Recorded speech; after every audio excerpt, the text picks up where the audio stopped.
que tem em Python também. Quem é que sabe usar MapReduce em Python aqui? E pior que todo mundo fala assim, não use MapReduce, use List Comprehension, que é muito melhor. Mas quem trabalha no Google acaba pensando mais em termos de MapReduce do que em termos de List Comprehension mesmo. E como é que funciona o MapReduce, né? O MapReduce tem um estágio de mapping. Não, tem um estágio de mapping e um estágio de reduce. Tá bom, vem pra cá. É que aqui é melhor pra vocês, mas pior pra mim, que a luz vem na minha cara. Então, tem um estágio de mapping e um estágio de reduce. O estágio de mapping, você pega uma chave do seu elemento, porque por exemplo, a gente quer fazer um processamento em cima de todas as páginas da internet. Isso aí está indexado como se fosse um dicionário. Então, você tem uma URL e para a URL a página correspondente. Então, eu vou fazer o estágio de mapping primeiro. Então, para cada chave, eu faço uma operação em cima do conteúdo dela. Seria, por exemplo, procurar string Ricardo dentro dela. Depois disso, o resultado disso é um outro dicionário que contém as chaves, são as URLs, e tem as chaves do URL existem só para aquelas páginas que contêm a string Ricardo.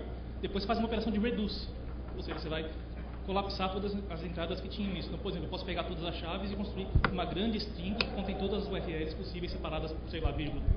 Isso aí vai ser o seu resultado do MapReduce. E o MapReduce você pode fazer em Python também. Então, você pode escrever seu MapReduce em C++, pode escrever seu MapReduce em Java, pode escrever em Python. Dependendo da sua velocidade, é melhor fazer em Python. Assim, mas isso aqui é uma tarefa que eu quero fazer só hoje, não precisa fazer em C++, faz em Python, é muito melhor. A ideia é sempre fazer em Python quando você pode e deixar para C++ só quando você precisa de fato. E outra coisa que o pessoal estava comentando aqui na palestra do você é assim, mas quando que o pessoal do Google usa C++, quando que usa Java, quando que usa Python? As coisas de busca, em geral, são todas C++, porque você precisa de muita performance. Mas fala assim, mas a performance é tão crítica que você realmente precisa de C++? Não, my friends, é pior que isso, tem trechos em assembly. Sim, quando você faz uma busca lá no google.com, alguns trechinhos, algumas coisas muito importantes acabam caindo em assembly mesmo. Mas vamos lá. Falar um pouquinho aqui. Desculpem a luz. Falar um pouquinho do Google App Engine. O Google App Engine foi... Bom, primeiro o que eu vou falar. Primeiro, o que é o Google App Engine, para que serve, quais são os problemas que ele quer resolver.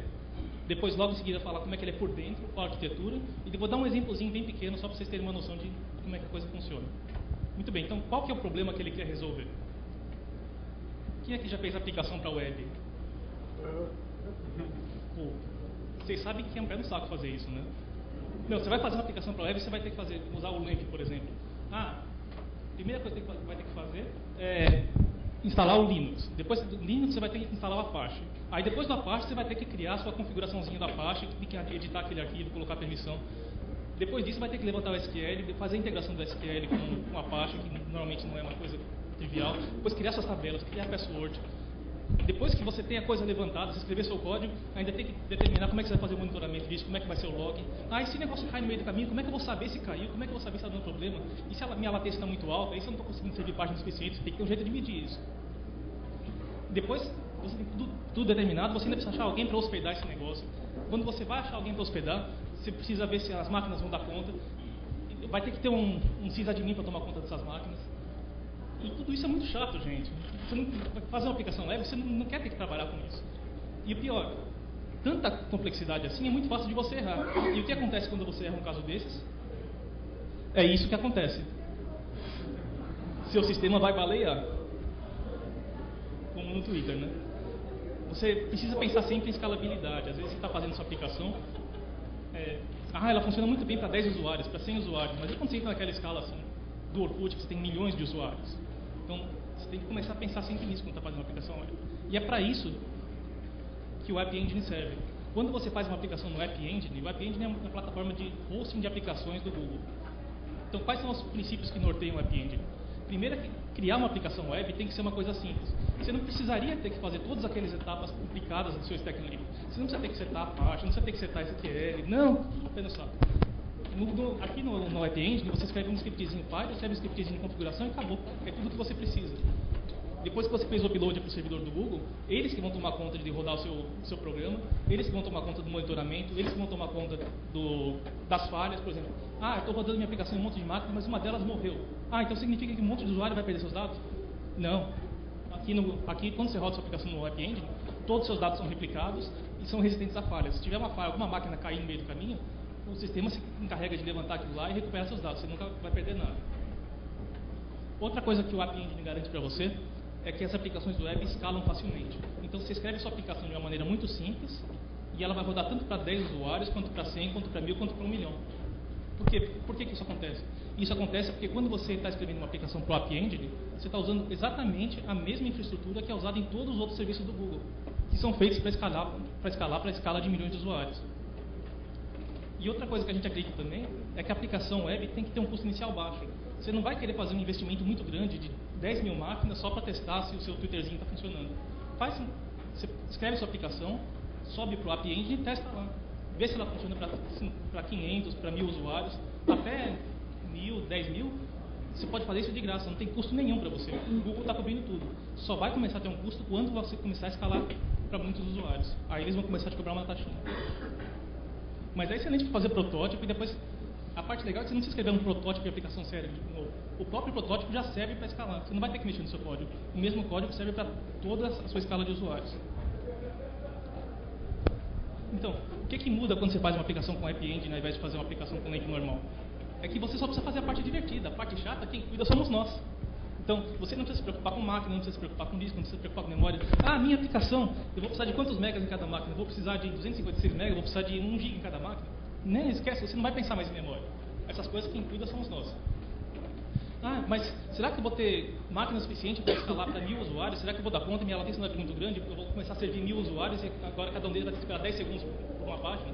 Não. Isso o App Engine cuida para você também. Nós temos a nossa latência garantidamente baixa.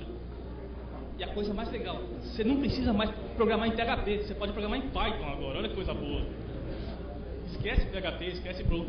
Quando você está trabalhando no App Engine, você escreve um scriptzinho em Python, super simples, não muda praticamente nada do que você está acostumado a programar em Python normalmente. É o código que você escreveria normalmente.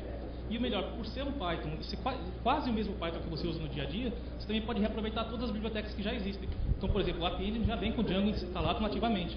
Você não precisa nem se preocupar em instalar, ele já está lá para você usar. E tudo isso com custo inicial nulo. O custo inicial disso é zero. É simplesmente você criar uma conta lá no App Engine, subir o seu script e pronto. Está rodando já para todos os seus usuários. E olha que coisa boa, você não precisa nem dar manutenção no sistema. Não, desse lado. Você não precisa nem dar manutenção no sistema. Quando você subir a sua aplicação para o Google, são eles que vão tomar conta. Tem uma equipe gigante lá que toma conta para você. Você está rodando em um monte de máquinas e eles vão se preocupar com isso. Então, se a sua máquina cair, se o seu HD morrer, se um bit da memória flipar, que às vezes acontece, a gente tem que pensar sempre em taxa de erro. Né? A taxa de erro na memória é de 10 a menos 18. Legal, você não vai dar erro nunca. Só que quando você está com 10 elevado a 10 máquinas, aí já passa a ser considerável. Então, o erro vai acontecer. E quando o erro acontece, a gente tem mecanismo que detecta quando o erro aconteceu e troca sem você perceber o erro. Para o usuário, é sempre transparente.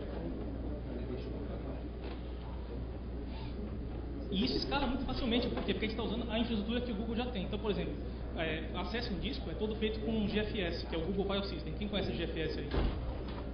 Pouca gente. O GFS é uma coisa tão bonita. Uma das vantagens do GFS sobre, por exemplo, o Kaiser FS é que os criadores não mataram a esposa, né? Isso já é uma vantagem muito boa. Além disso, ele também é redundante e tolerante à falha. Então, quando você escreve alguma coisa no GFS, ele automaticamente replica em 3 máquinas diferentes. E quando você faz a leitura, ele verifica a consistência dos dados. Então, é uma coisa lindíssima de se trabalhar.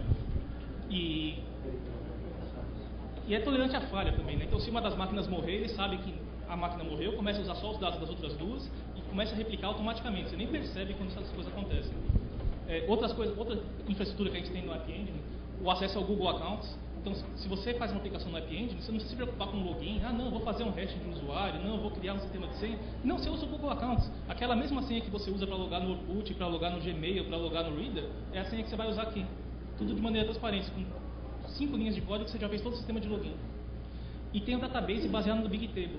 Essa aqui talvez seja a parte mais diferente de usar no App Engine, porque as pessoas que trabalham com web normalmente vão trabalhar com MySQL ou coisa do tipo, que são databases relacionais.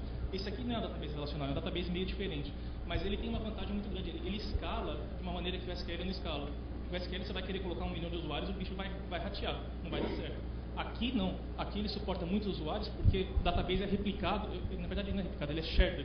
Então cada pedaço do database fica numa máquina diferente, eles sabem qual máquina está, sabem qual máquina acessa, o acesso fica muito mais rápido porque é tudo distribuído. Se uma das máquinas der pau, ele realoca. Então o database baseado na Big Table é muito mais eficiente para grandes escalas do que uma SQL normal. E qual que é o modelo de aplicação do App Engine? Quando a gente criou o App Engine, o foco dele é só para aplicações web. Então ele é diferente de outros sistemas, como por exemplo na Amazon, lá que você tem uma máquina e você instala o Linux nela, você tem como se fosse um servidor virtual para você. Aqui não. Aqui nós estamos focando só em aplicações web. E exatamente por ser só aplicação web, a gente pode fazer a coisa bem direitinho. Então, por exemplo, outra coisa. Também, por enquanto, não são todas as aplicações web que você vai poder fazer. São só as aplicações web baseadas em request. Né? Então, por exemplo, um site que poderia ter sido feito no Google App Engine é o Google Orkut, que você tem só o requestzinho, cada request não dura lá mais que 5 ou 10 segundos, que é o limite que a gente tem atualmente. Mas quando você está programando também, você tem que pensar que você não pode colocar muito processamento na sua página, tem que ser uma coisa bem rápida mesmo. Quando você cria a conta no App Engine, você tem uma alocação de cota. Então, assim, você vai poder usar só 10 gigaciclos de CPU por um dia. Então, se você fizer uma aplicação que demora muito tempo para rodar, você fala, não vou fazer um processamento de imagens pesado, vai estourar. Então, se você quiser se manter dentro dos limites free, dentro do limite que não paga nada no App Engine, você tem que criar a sua aplicação de uma maneira que ela seja rapidinha. Mas isso é o normal para aplicações web comuns, né? Você vai fazer, por exemplo, um sistema de cadastro de clientes, uma coisa assim, isso aí não tem processamento praticamente. É só acesso a banco de dados. Outra coisa que você não tem no App Engine é que você não pode fazer threading nem... Tá bom, vou acelerar um pouco mais, mas vocês vão ter que me aguentar falando mais rápido do que eu já falo normalmente. Então, como ele é um Python modificado, você não pode acessar um socket, não pode acessar rede, não pode acessar arquivo. Então, tudo que você faz no App Engine, você tem que passar por uma API especial. Então, ele é o Python que você conhece, mas algumas APIs você não pode usar. Mas tudo bem, porque essas APIs que você não pode usar, a gente fornece a nossa versão que normalmente escala melhor. Então, quais são os componentes do App Engine? O que o programador vai enxergar? São 5 componentes principais: o Web Server, o Python Runtime, o SDK, Interface e o Data Store. O Web Server, para você, vai ser completamente transparente. Quando você faz uma requisição no App Engine, você vai ter, por exemplo, eu vou criar uma aplicação que é rickbit.appstore.com. Quando você faz essa busca, essa URL vai cair no servidor do Google e ele vai se virar para direcionar essa URL para a sua aplicação. E a parte divertida disso é que ele tem uma latência baixíssima, porque é exatamente o mesmo servidor que serve o google.com, serve as buscas. Ele é super otimizado, super dimensionado. Ele é tolerante à falha, então não vai acontecer do seu servidor cair antes de resolver a URL. E ele tem load balancing, que é muito legal também. Então, na verdade, são vários servidores de URL e ele escolhe qual está mais próximo de você para minimizar a latência.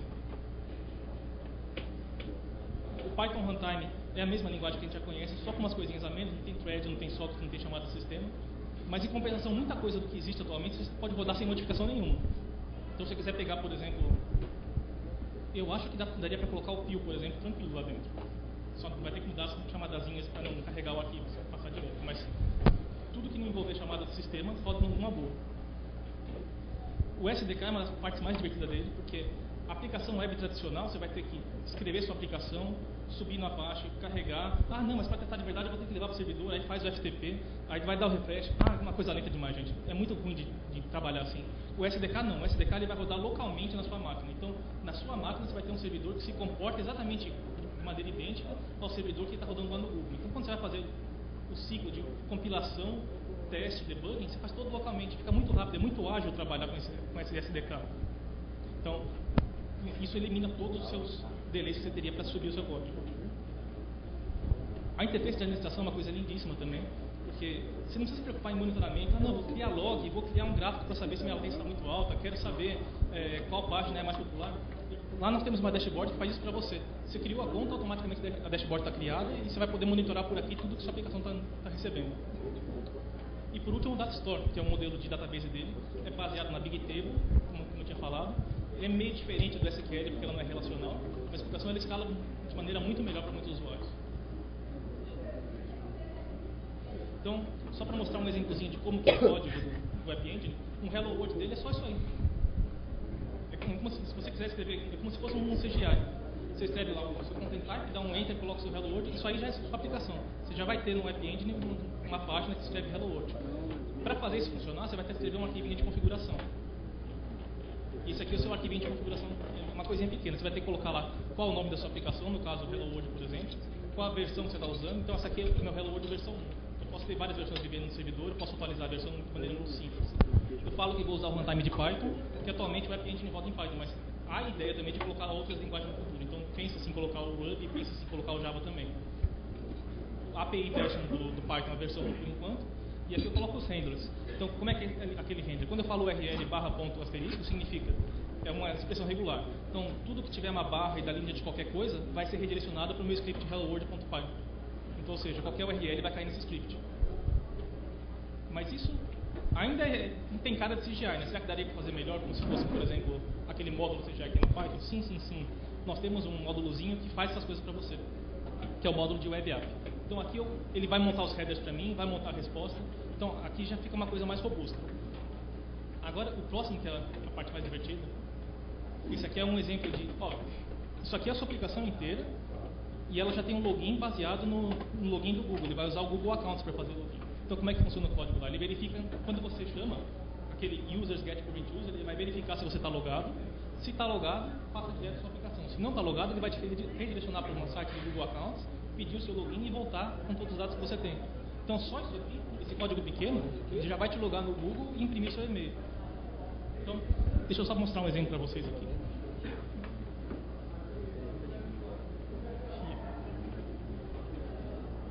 Esse exemplozinho que eu fiz agora para mostrar o usuário, está rodando localmente na minha máquina usando o SDK. Ele fala assim, ele passou por aquele if e percebeu, não, eu não estou logado ainda. Se eu não estou logado, então me pede a senha do Google. Como eu estou rodando localmente, ele não vai entrar lá no servidor do Google para pedir a senha. Ele vai ter um login local. Se eu dou um login, ele vai cair aqui na minha página que imprimiu no meu e-mail. Você vê que só aquele trechinho de código já foi suficiente para fazer o login e imprimir. Mas isso rodando local. Eu posso rodar também lá no servidor. No caso, eu já fiz o upload para menos tempo. Tirando o fato que não tem Wi-Fi, né? Bom, se tivesse Wi-Fi, se tivesse Wi-Fi e eu pudesse mostrar para vocês, o que aconteceria? Lembra quando ele mostrou aquela janelinha azul? Essa aqui? Ao invés de ser essa janelinha azul, vai ser a janela de login do Google mesmo, aquela quando você entra no Gmail ou quando você entra no qualquer outra aplicação do Google. E uma vez apertando o login lá, ele vai te redirecionar para a sua página, onde vai imprimir o seu e-mail. Você pode pegar qualquer dado do usuário lá dentro. Como tem pouco tempo, infelizmente não mencionei bem.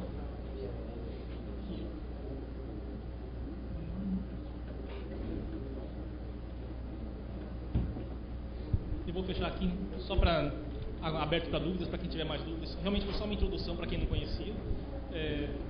Para quem quiser os detalhes, com documentação completa, tem vídeos explicativos, mais exemplos, onde você pega o SDK, faz o download, onde você inscreve no App Engine. Escrever também é super simples, não tem burocracia nenhuma, você só coloca seus dados do Google lá dentro, eles vão te mandar um SMS com uma senha, você coloca a senha no site e pronto, você já pode criar a sua aplicação. Quem tiver alguma dúvida, querer falar comigo, é só mandar esse meu e-mail. E por fim, se alguém quiser se juntar à equipe do Google, tem a página de jobs para emprego do Google aqui no Brasil. Nós temos um escritório de engenharia lá em Belo Horizonte. E o escritório de engenharia de Belo Horizonte é curioso porque ele é um escritório de engenharia tão bom quanto qualquer outro. A gente tem essa noção no Google de que não é offshore, não é como as outras empresas fazem, não, que aqui a gente faz localização, faz tradução. Não, o escritório de engenharia do Google, ele pesquisa e desenvolvimento em qualquer região do mundo, inclusive em Belo Horizonte. E tem até uma das coisas que a gente faz lá, que é qualidade de busca, só é feita em Mountain View, só é feita na sede. Então só tem 2 lugares que a gente faz qualidade de busca, que é na sede de Mountain View e lá em Belo Horizonte. Então realmente é um escritório onde a gente trabalha sempre com tecnologia de ponta. Então para quem quiser trabalhar lá também, esse é o endereço, pode falar comigo também que eu falo como é que é o processo para entrar. Então se alguém tiver uma dúvida...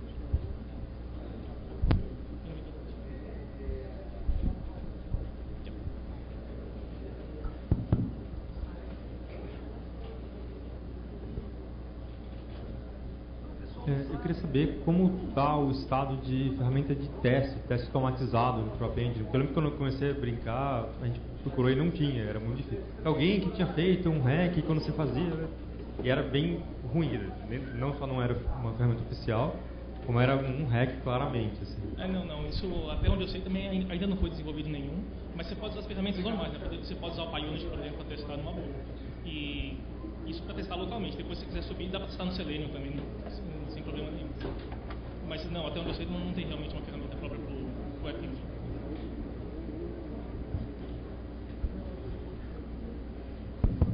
Eu queria saber como que a gente faz para a minha empresa trabalhar com o Google em grande escala.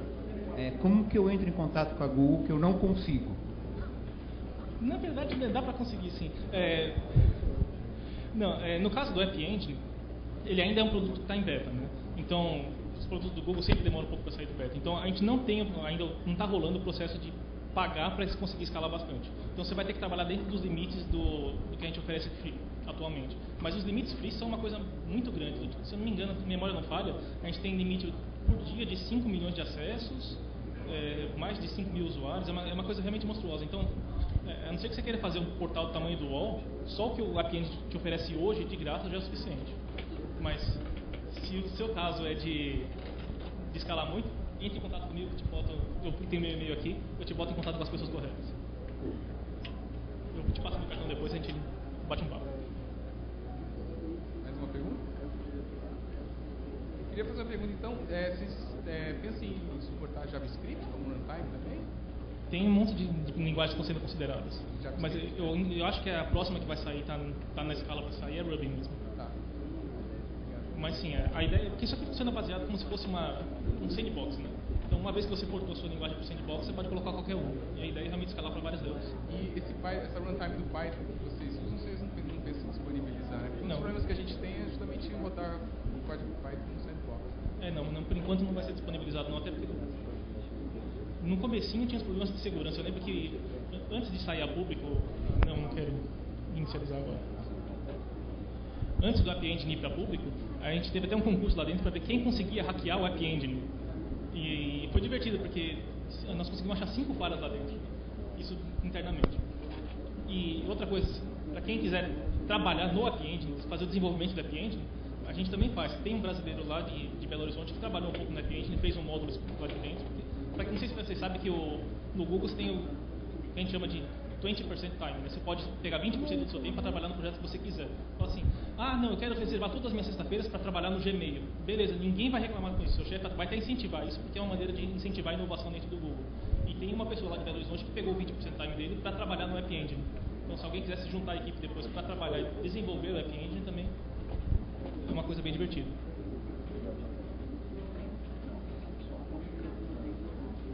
Se alguém tiver alguma dúvida também sobre como que é a engenharia do Google, como é que é trabalhar lá também, aproveita que...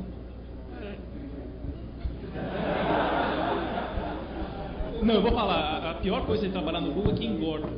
Porque tem muita comida de graça, olha só, eu não tinha toda essa barriga antes de entrar.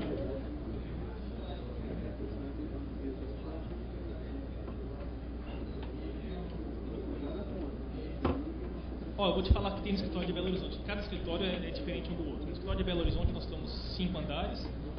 Um deles tem um PS3, um 360, um Wii, o Rock Band e o PS2.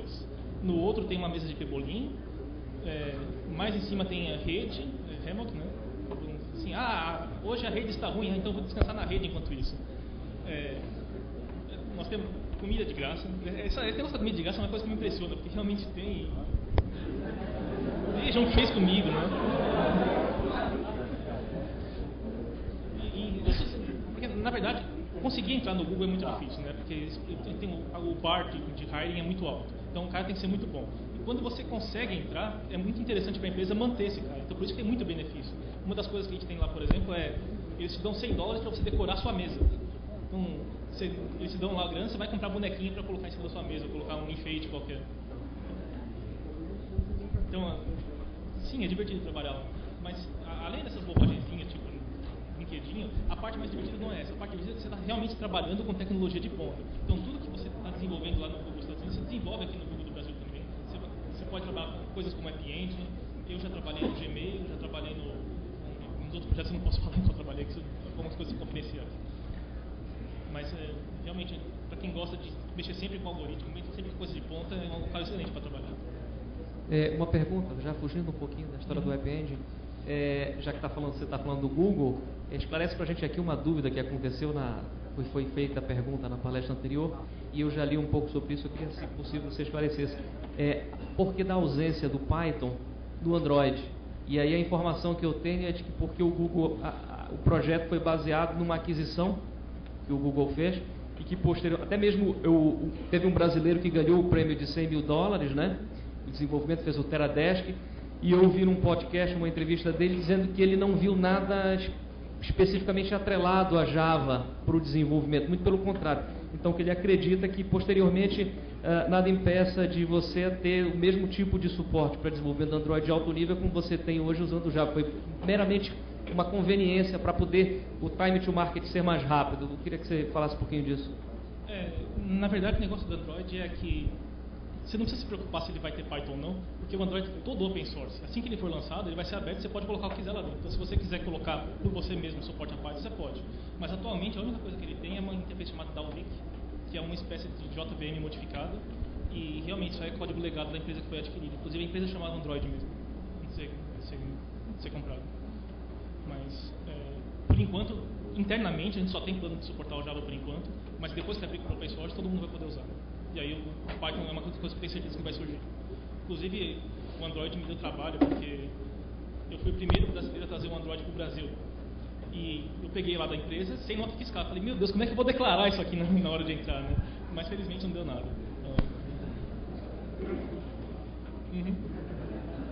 Não, mas eu estava dentro do limite. Meu problema é que se eles parassem, eu não ia ter como declarar, porque eu não tinha nota fiscal, né? Direto. Porque lá no Google a gente tem nenhum código passa sem code review. Todo código é revisado por pelo menos 2 pessoas.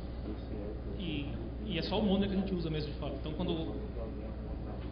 o Monday é uma interface web que foi feita pelo Guido Van Rossum para fazer code review, ou seja, você cria seu código, faz uma modificação, o Monday abre um diff dos dois, aí você verifica o código antigo e o código novo e pode fazer anotações. Então, por exemplo, eu clico, não, você aqui esqueceu de verificar se esse código é null ou não. Se não, dá um bloqueio ali, ele abre uma janelinha, você escreve isso vai por e-mail para a segunda pessoa, ele pode modificar, interagir. Então, é uma ferramenta para fazer revisão de código, para fazer código, é uma espécie de pair programming remoto, né? Você não vai ficar com as 2 pessoas uma ao lado da outra, mas remotamente via e-mail, via a interface web, você pode modificar seu código. E é excelente o Monday, viu? Uma coisa que, inclusive, tem uma versão que saiu agora open source que não chama Monday, já tem outro nome. É isso.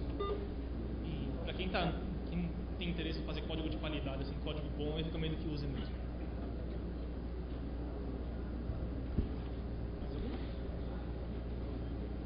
Mais alguma? Isso aí, então, gente. Obrigado por